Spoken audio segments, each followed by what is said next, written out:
Here's a cool one. Another one that you sent me. How about this? A phone. By the way, this is a shout out Canada, Canadian story. This happened at Harrison Lake. There was an iPhone 11 at the bottom of that lake, which was salvaged.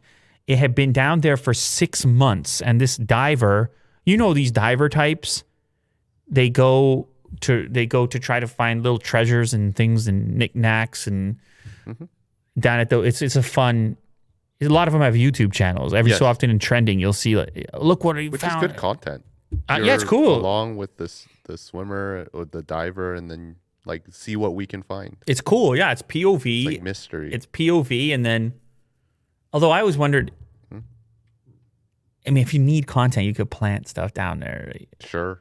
Yeah. Why'd I have to say that? I don't. I'm not accusing anyone. It. No, I'm sorry.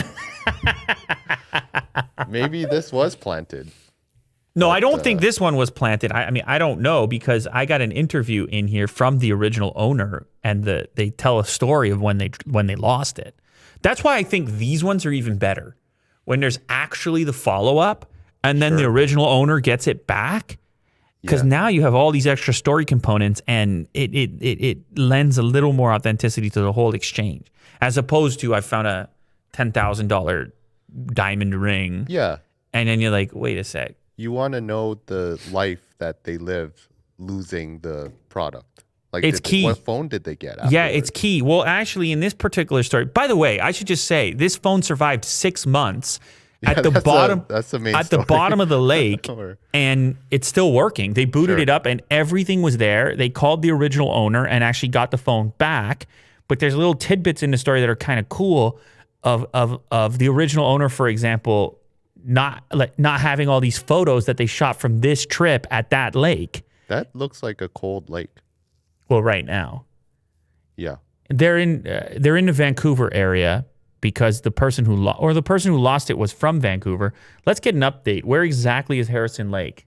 It could be inland in BC. It could be further north, which would make it colder than Vancouver. Harrison Lake, BC. Look at this. Wow. Imagine the time you could have a little vacation over at Harrison Lake, Will. Oh, interesting. It's on Vancouver. Oh, there's more than one of these. There are many Harrison Lakes. There's one on Vancouver Island. There's one a little more inland towards Kelowna. And then there's one a little further north. You want to know something crazy? That one up there, that would be colder, by the way, the one up north there. Yeah. The place, you see that place on the other side of the border in Alaska, Ketchikan? I've been there. Right there, that little place. Here? Yep. When I was a kid, my family drove across the entirety of Canada and all the way to Alaska. You drove to here? Yes, from here.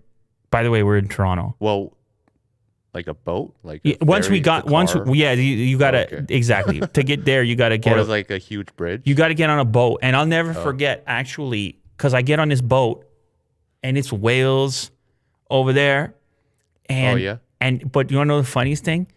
I'm on this ferry to go to Alaska, and for some reason it's sticking in my mind. They had one arcade machine in the ferry, old fashioned. Quarters to play the game, and it was Street Fighter, and it was the Neo Geo. Oh, wow! What a weird. Like, see, here's the thing. I didn't know one of those memories. I didn't know I was unlocking that today.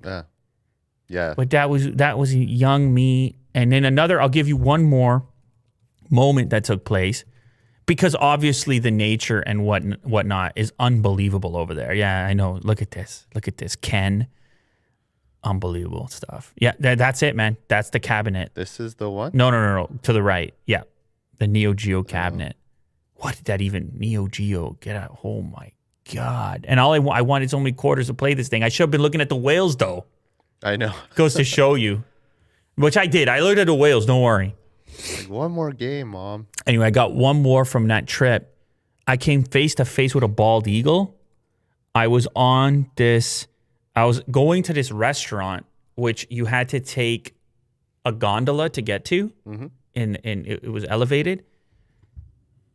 And you're in the mountains at this restaurant, and I'm sitting at the window seat, and all of a sudden, a bald eagle just rolls in, and just perches right beside, like this type of distance from here to that wall. Oh, And I'm just eating my meal, and I'm head to head with the bald eagle. wow. So that was wonderful as well. What are we doing? We're doing a trip down memory lane over here, but I couldn't. Once I saw the city there, I was like, I got to mention this right now because we got to Harrison Lake, which then brought us to, I couldn't avoid it, Will. Yeah. And now I feel like I need a road trip or something because we went past Lake Louise. Have you ever seen Lake Louise? No, but I've heard great things. I would like to go. I mean, it doesn't even seem like real. It doesn't even feel like it's on. Yeah, the water. It just seems it looks too unreal. perfect. It's almost like a video game or Sure. something. It seems too, but I didn't know that at the time because it wasn't a lot of video games. We just rolled up in our car and then we're standing there. There it is. And then we're standing there and I'm just like, what? How has the earth?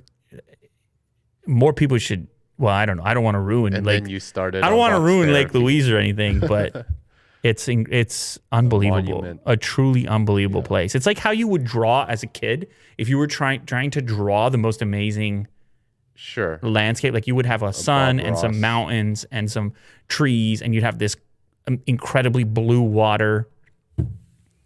Okay.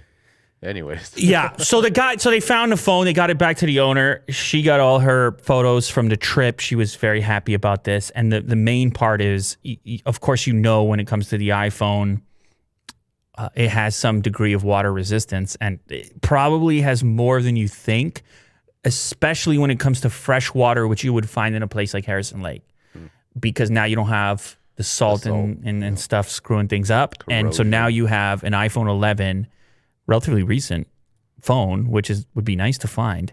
She did buy another phone in the meantime, but still nice to get it back. And look how clear the water actually is. That's pretty cool place to dive. Not too bad to look for treasure here. No, not at all. Very, very nice place to dive. Look how clear the water is right there. Oh, some other phones. Yeah, a Motorola Razr. Crazy. Anyway, so the phone is very water resistant in that particular circumstance 6 months later and working as if nothing ever happened to it.